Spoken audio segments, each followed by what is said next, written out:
اسی طرح کا ایک واقعہ حضرت عثمان غنی رضی اللہ عنہ نے اس طرح بیان فرمایا ہے۔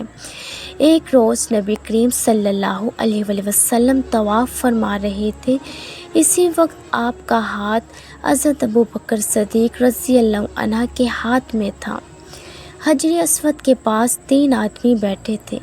جب آپ حجر اسود کے پاس سے گزرے اور ان کے قریب پہنچے تو ان تینوں نے آپ کی ذات برکات پر چند جملے کسے۔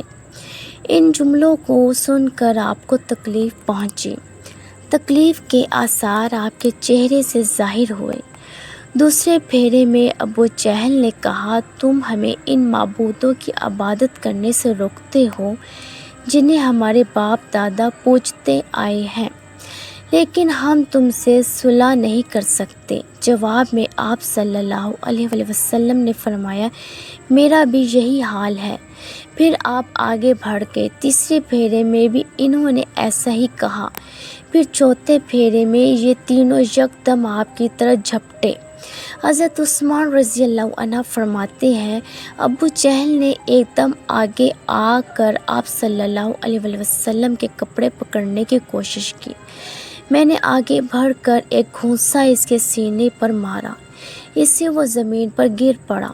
دوسری طرف سے حضرت ابوبکر صدیق نے امیہ بن خلف کو دھکیلا۔ تیسری طرف خود حضور کریم صلی اللہ علیہ وآلہ وسلم نے عتبہ بن ابی معیط کو دھکیلا۔ آخر یہ لوگ آپ کے پاس سے ہٹ گئے۔ اس وقت آپ نے ارشاد فرمایا، اللہ کی قسم تم لوگ اس وقت تک نہیں مرو گے جب تک اللہ کی طرف سے اس کی سزا نہیں بھگت لو گے۔ حضرت عثمان رضی اللہ عنہ فرماتے ہیں، یہ الفاظ سن کر ان تینوں میں سے ایک بھی ایسا نہیں تھا جو خوف کی وجہ سے کانپنے نہ لگا ہو۔ پھر آپ نے ارشاد فرمایا، تم لوگ اپنے نبی کے لیے بہت برے ثابت ہوئے۔ یہ فرمانے کے بعد آپ اپنے گھر کی طرف لوٹ گئے۔ ہم آپ کے پیچھے پیچھے چلے۔ جب آپ اپنے دروازے پر پہنچے تو اچانک ہماری طرف مڑے اور فرمایا، تم لوگ غم نہ کرو، اللہ تعالیٰ خود اپنے دین کو پھیلانے والا اور اپنے کلمے کو پورا کرنے والا اور اپنے نبی کی مدد کرنے والا ہے۔ ان لوگوں کو اللہ بہت جلد تمہارے ہاتھوں ذبح کروائے گا۔ اس کے بعد ہم بھی اپنے اپنے گھروں کو چل گئے۔ پھر اللہ کی قسم غزوہ بدر کے دن اللہ تعالیٰ نے ان لوگوں کو ہمارے ہاتھوں ذبح کرایا۔ ایک روز ایسا ہوا کہ آپ خانہ کعبہ کا طواف کر رہے تھے۔ ایسے میں عقبہ بن ابی معیط وہاں آ گیا۔ اس نے اپنی چادر اتار کر آپ کی گردن میں ڈالی، اس کو بل دینے لگا۔ اسی طرح آپ کا گلا گھٹنے لگا۔ ابوبکر صدیق دوڑ کر آئے، اسے کندھوں سے پکڑ کر دھکیلا۔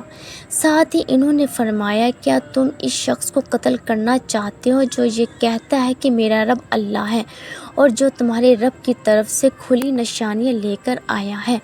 بخاری کی ایک حدیث کے مطابق حضرت عروہ بن زبیر رضی اللہ عنہ روایت ہے کہ میں نے ایک مرتبہ حضرت عمرو بن عاص رضی اللہ عنہ سے پوچھا، مجھے بتائیے مشرکین کی طرف سے حضور نبی کریم صلی اللہ علیہ وآلہ وسلم کے ساتھ سب سے زیادہ بدترین اور سخت ترین سلوک کس نے کیا تھا؟ جواب میں حضرت عمرو بن عاص رضی اللہ عنہ نے فرمایا، ایک مرتبہ حضور نبی کریم صلی اللہ علیہ وآلہ وسلم کعبہ میں نماز ادا فرما رہے تھے۔ عقبہ بن ابی معیط آیا، اس نے آپ کی گردن میں کپڑا ڈال کر اس سے پوری قوت سے آپ کا گلا گھونٹا۔ اس وقت حضرت ابوبکر صدیق رضی اللہ عنہ نے اسے دھکیل کر ہٹایا۔ یہ قول حضرت عمرو بن عاص رضی اللہ عنہ کا ہے۔ انہوں نے یہی سب سے سخت برتاؤ دیکھا ہوگا، ورنہ آپ کے ساتھ اس سے کہیں زیادہ سخت برتاؤ کیا گیا ہے۔